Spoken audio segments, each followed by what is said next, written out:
So our next speaker, we're kind of turn it to the other end of the spectrum, Dr. Michael Leslie from Yale in Connecticut will talk to us on the fragility fractures around the pelvis and the specifics of their treatment.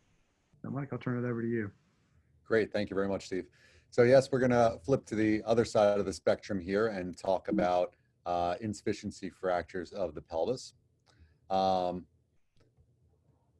So really, what are we talking about here? So for the most part, we're talking about senile osteoporotic pelvic ring injuries, which all of us see every day and certainly make up a very significant part of what we're seeing in our offices non-operatively. But we really want to ask the questions about the particular stability and how do we get these patients mobilized.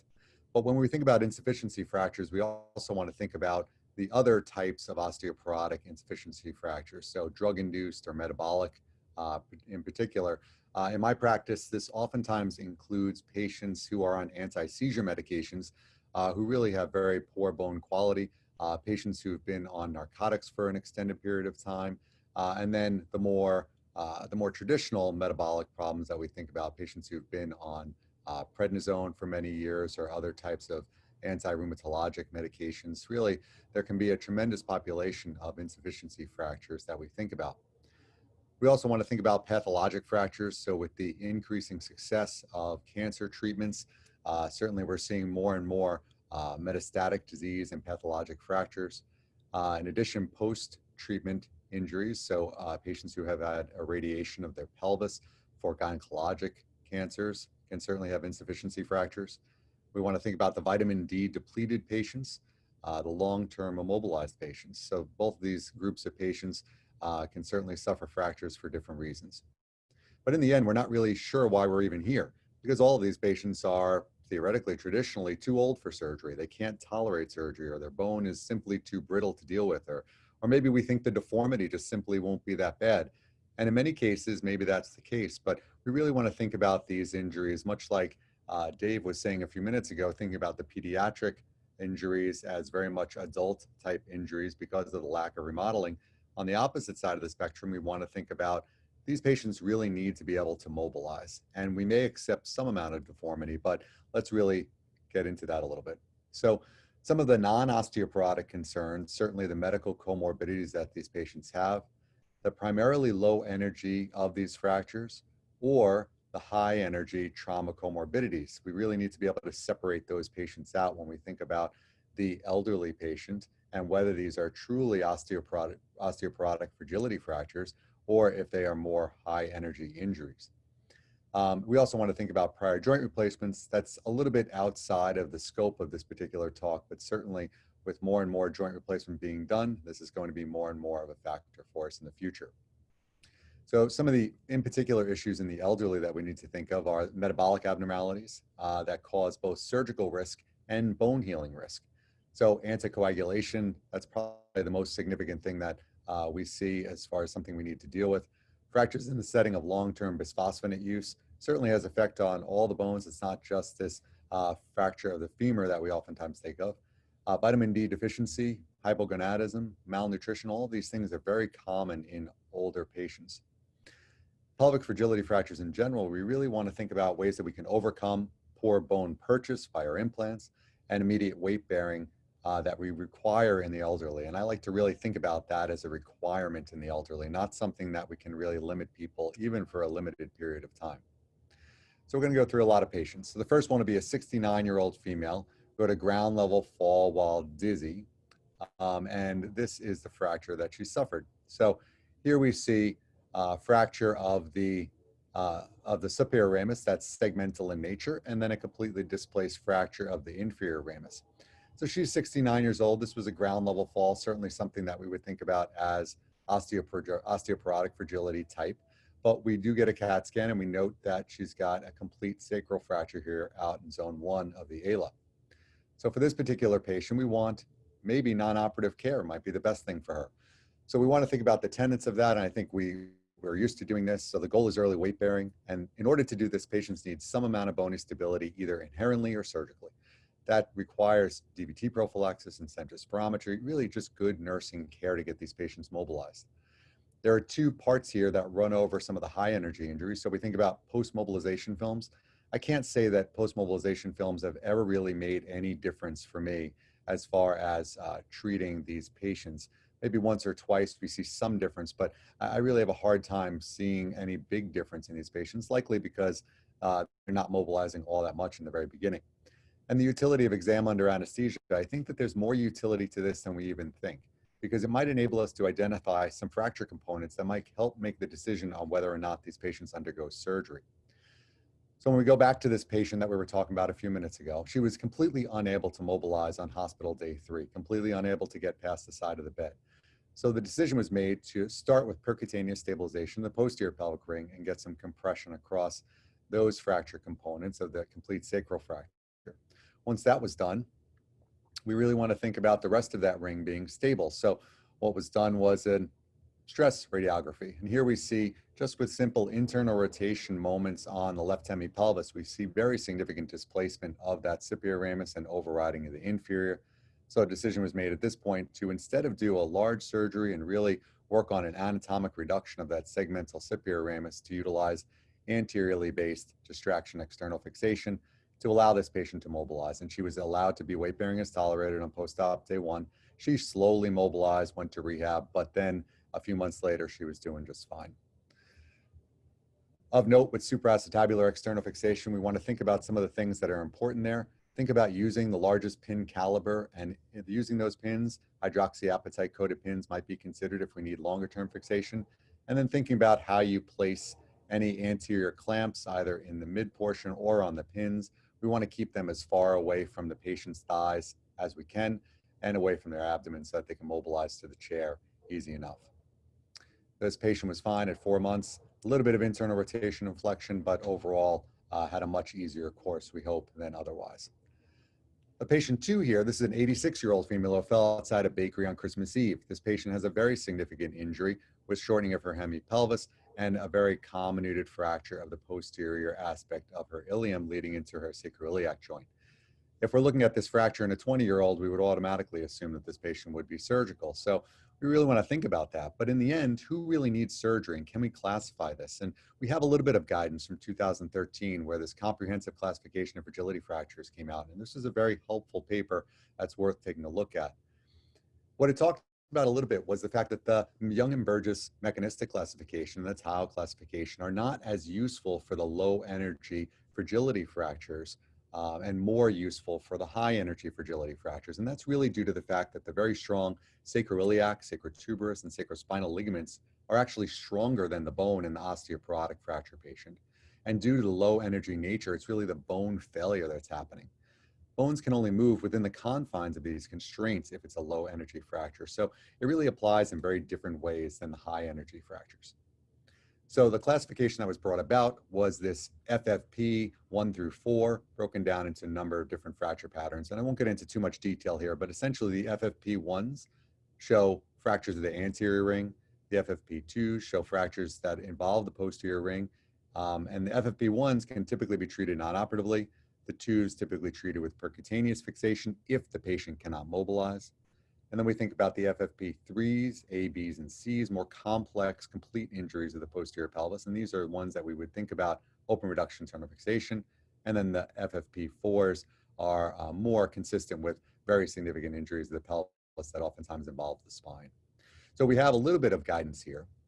And we go back to our patient. So we see this 86-year-old female who fell outside this bakery, and she has this very complex fracture. It's an FFP3A if we go by this classification.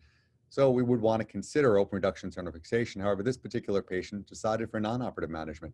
She really didn't want to have surgery around the holidays. So she decided on this. We had an understanding that she would have an internal rotation deformity with flexion of her hemipelvis, but she was able to weight bear and mobilize. This particular patient, this treatment was right for her, and she did return to independence with a small heel lift. So really this can be done for patients. So who really benefits or needs surgery? So those who can't mobilize due to pain associated with instability, those with complete anterior and posterior fractures, particularly those crescent type injuries, although they're usually much more complicated than crescent type injuries, those who have neurologic considerations or injuries, and those who have deformity. Now, or we might consider deformity as a problem. But deformity is not always an indication for surgery as long as we understand what the expectation of deformity is. So here's just a different patient. This is an 82-year-old male who was hit by a city bus. This was actually a pretty high energy injury. Although we wanted to consider him an osteoporotic, he was really reacting as a young trauma patient. So he was treated down a regular trauma pathway with pelvic sheeting and went on to a more standard fixation construct and went on back to independence. Sometimes we don't consider the patients in the correct categories, however. This was a 75-year-old male who fell off a step stool while changing a light bulb in his home in another country.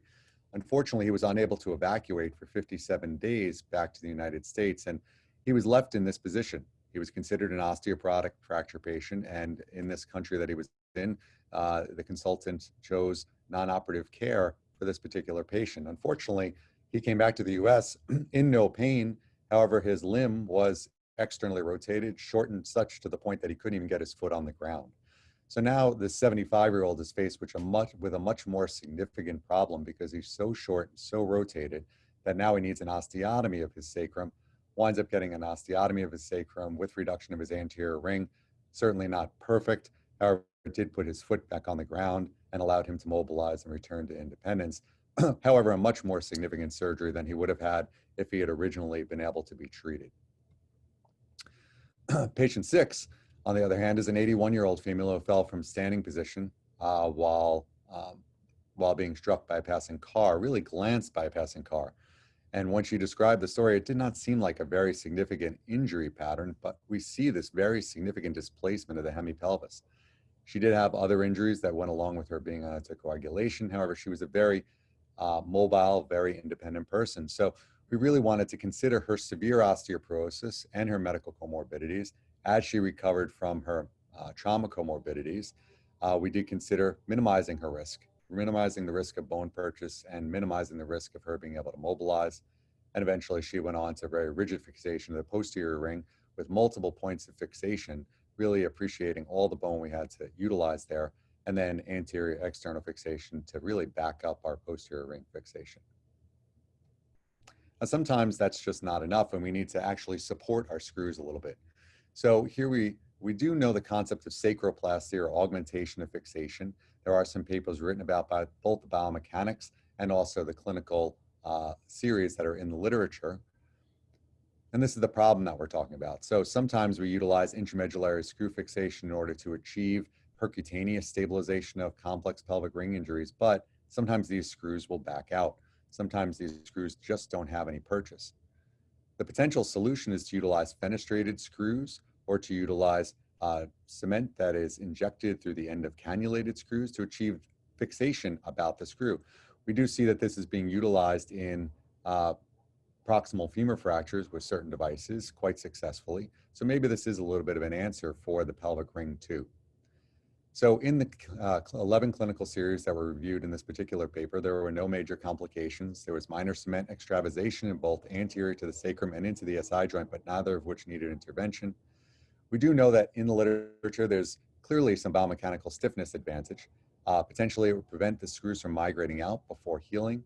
And we do know that sacroplasty alone does improve patient pain in isolated use in spine considerations. So maybe this is an answer. Maybe this would help us a little bit.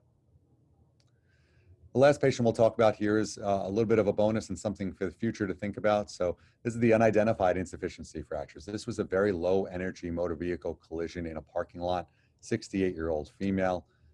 She really had a negative CAT scan on her initial evaluation. We're looking here specifically at her right posterior ring. We see significant osteoporosis, but we don't see any fractures.